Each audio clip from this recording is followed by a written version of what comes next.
Hello everyone, I'm Smriti Kalura. Welcome you all to my classes. और ये वाला अब हमारा सेशन नंबर यहाँ से 5th स्टार्ट होगा और इसी सेशन के साथ हमारा चैप्टर नंबर 1 एंड भी हो जाएगा। ये इस चैप्टर का लास्ट सेशन होगा।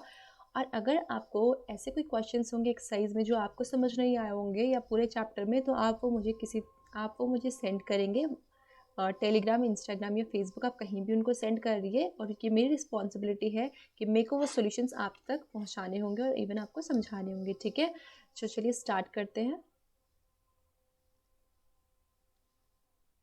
ठीक है, ये अब हमारा देखो वेन डायग्राम्स, ये इस चैप्टर का लास्ट टॉपिक होगा। तो वेन डायग्राम्स क्या होता है बच्चे? Relationship between sets can be represented by diagrams, और इन डायग्राम्स को हम बोलते हैं सेट। इन डायग्राम्स को हम बोलते हैं वेन डायग्राम्स। ठीक है, तो जो भी अभी तक हमने सेट्स के बारे में हम पढ़ रहे थे ना, अगर हम उनको किसी डायग्राम से रिप्रेजेंट कर पाए तो उन डायग्राम्स को हम क्या बोलते हैं? Venn diagrams. वेन डायग्राम्स में क्या होता है? रेक्टेंगल्स होते हैं, और रेक्टेंगल होता है और सर्कल्स होते हैं। ठीक है, एक ही रेक्टेंगल होगा और काफ़ी सारे आपके सर्कल्स पॉसिबल हैं।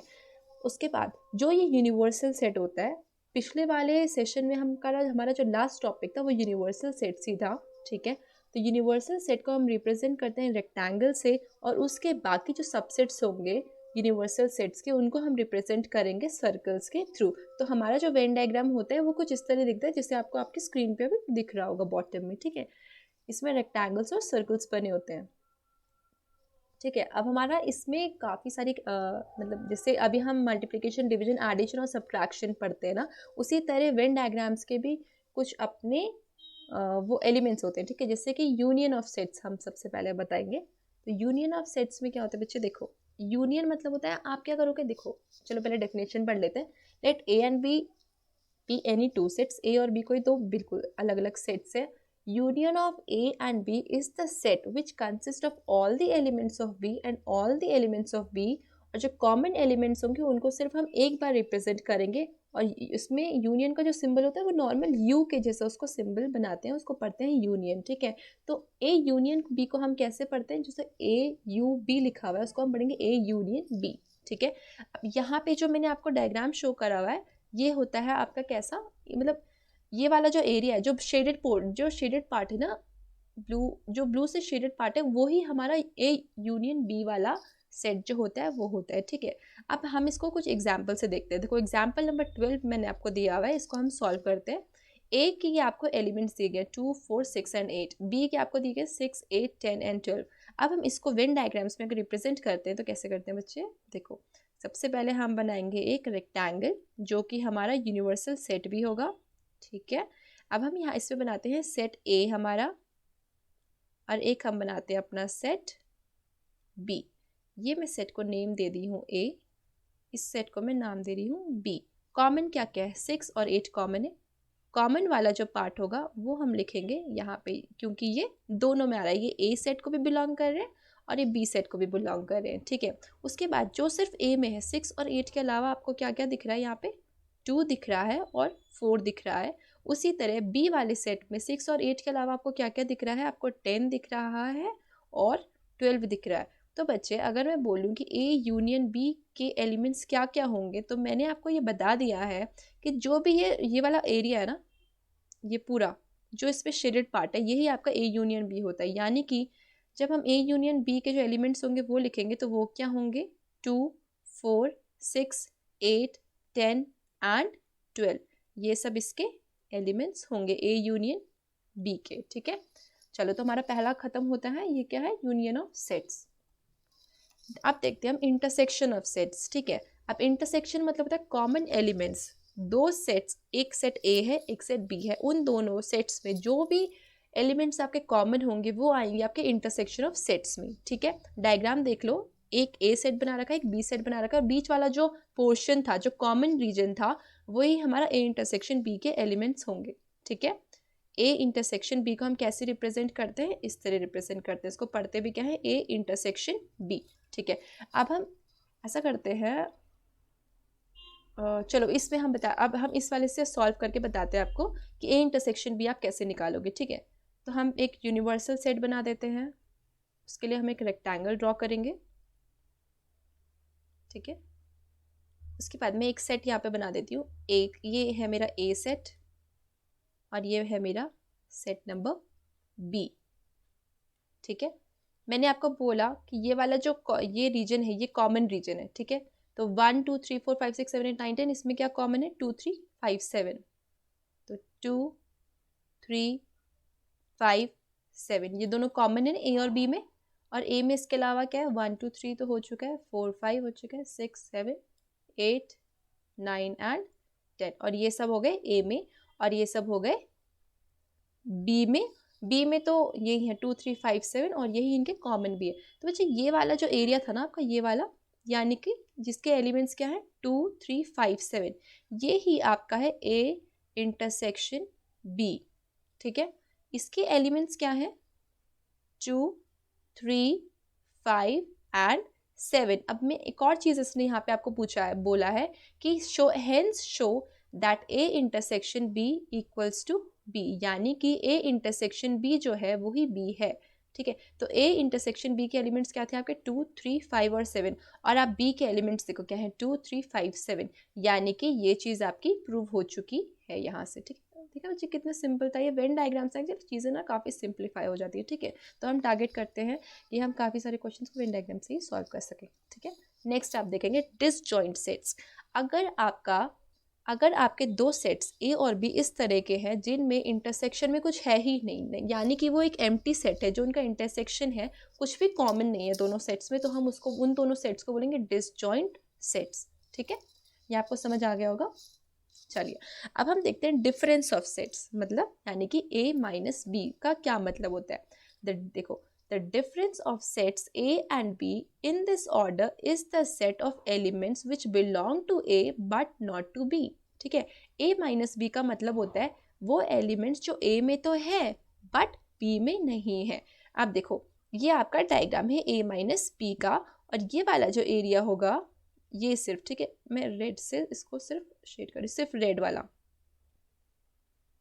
ये आपका होगा B माइनस ए, वो एलिमेंट्स जो B में तो हैं बट वो A में नहीं है। देखो ये वाला जो बीच का पार्ट था ना ये तो वो था जो तो दोनों में कॉमन है, बट A माइनस बी का मतलब है A में तो है बट B में नहीं है। ठीक है, अब हम इसको सॉल्व करके देखते हैं। देखो इस वाले एग्जाम्पल को हम लेते हैं, इसको सॉल्व करते हैं।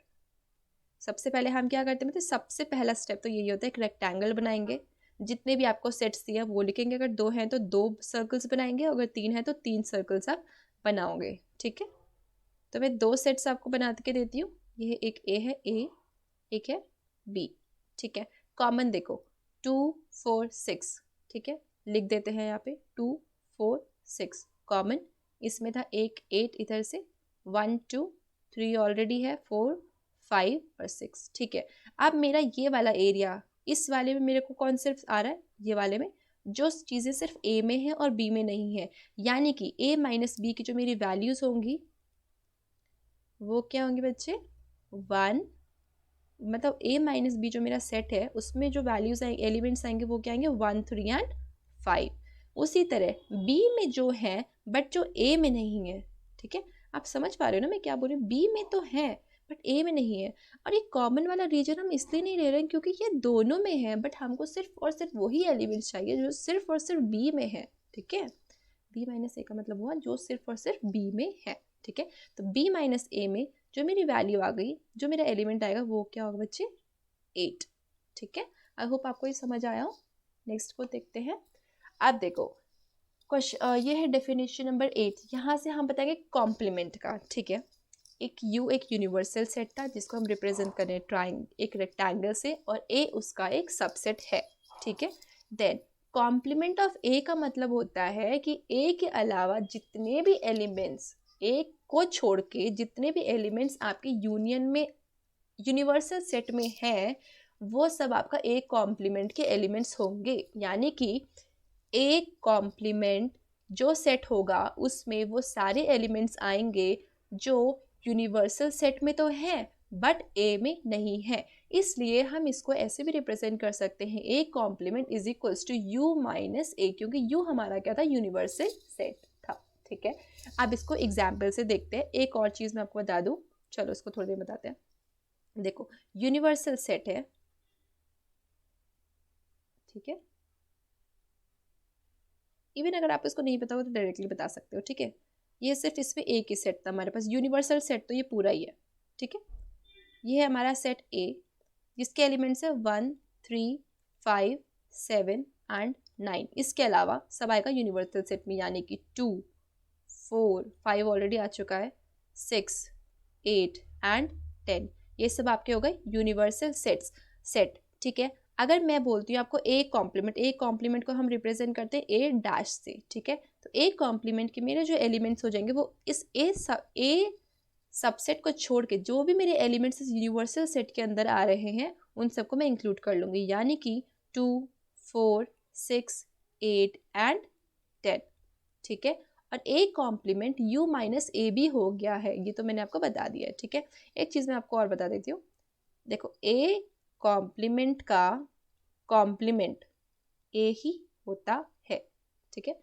ये आपको समझ आ जाना चाहिए, क्योंकि ए को छोड़, पहले तो ए को छोड़ के सारे एलिमेंट्स, और इन सारे एलिमेंट्स को छोड़ दो तो वो वापस से ए के ही एलिमेंट्स आ जाएंगे, ठीक है।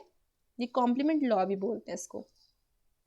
नेक्स्ट अब देखते हैं, ये हमारा है क्वेश्चन नंबर 1, और मेरे हिसाब से क्वेश्चन नंबर 1 है क्योंकि इसमें हम सब चीज़ें यूज़ करेंगे, ठीक है। अब जब आपके पास वेन डायग्राम का कोई भी क्वेश्चन आएगा आप किस तरह इसको अप्रोच करोगे, देखो, in a school there are 20 teachers who teach mathematics और फिजिक्स, ठीक है। 2 सेट्स आपके बन रहे हैं, एक आपका बन रहा है मैथमेटिक्स का और एक बन रहा है आपका फिजिक्स का, ठीक है। तो हम सबसे पहले एक यूनिवर्सल सेट बनाते हैं। इसके लिए हम क्या करते हैं, एक रेक्टेंगल बनाएंगे और उसके बाद हम 2 सेट्स बनाएंगे, एक मैथमेटिक्स का होगा और दूसरा फिजिक्स का होगा, ठीक है। मैं इसको एम से रिप्रेजेंट कर लेती हूँ और मैं इसको पी से रिप्रेजेंट कर लेती हूँ, ठीक है। अब वो बोल रहा है there are 20 teachers who teach, तो टोटल इसमें 20 टीचर्स आ गए हैं, जिसमें से जो 12 है वो सिर्फ मैथमेटिक्स के, यानी कि मैथ्स के आ गए 12। ये तो मैं बाहर लिखूंगी, ठीक है, क्योंकि वो यहाँ पे भी हो सकते हैं वो यहाँ पे भी हो सकते हैं। और जो 4 teach both physics and mathematics, और 4 ऐसे हैं जो दोनों चीज़ पढ़ा रहे हैं, 4 जो है वो दोनों चीज़ पढ़ा रहे हैं। अब हमको निकालना है हाउ मेनी टीच फिजिक्स, ठीक है। तो 12 यहाँ पर हो गए, 12 एम में टोटल थे, जिसमें से 12 में से 4 यहाँ आ गए, तो यहाँ बच गए 8, ठीक है। उसके बाद ये टोटल कितने थे 20, अब यहाँ पे कितने आ चुके हैं 8 और 4 यहाँ पे आ चुके हैं, तो 8 4 12 और 8 यहाँ पे फिजिक्स के आ जाएंगे। तो हाउ मेनी टीच फिजिक्स, तो इसका आंसर आ जाएगा 8, ठीक है। नेक्स्ट लास्ट क्वेश्चन होगा ये, इन अ सर्वे 400 students in a school, universal set होगा जिसमें 400 टोटल है, ये एलिमेंट्स नहीं, ठीक है, नंबर बस मैं बता रही हूँ। 100 were listed as taking apple juice, 2 juices इसमें, एक है एप्पल और एक है ऑरेंज, ठीक है।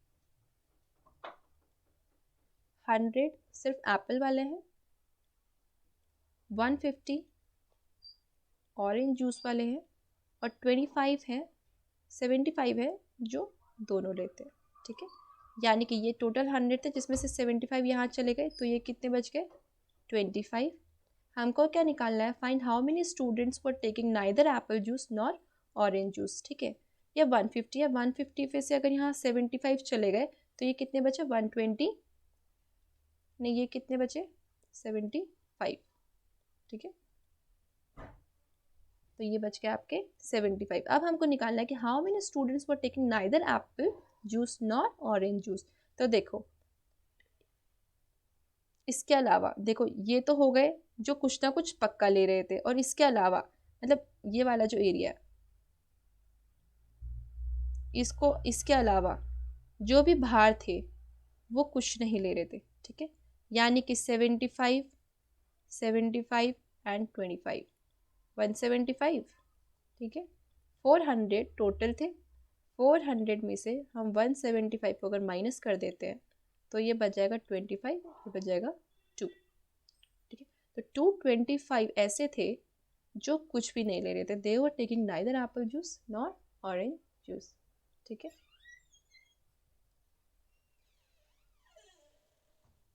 Neither apple nor orange juice. ठीक है, आई होप आपको समझ आएगा। Guys thanks for watching. अगर आपको अच्छा लगा होगा तो do like share and subscribe my channel and you can follow it on Instagram, Telegram and Facebook.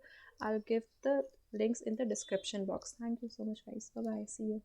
Next session start करेंगे चैप्टर नंबर 2 से।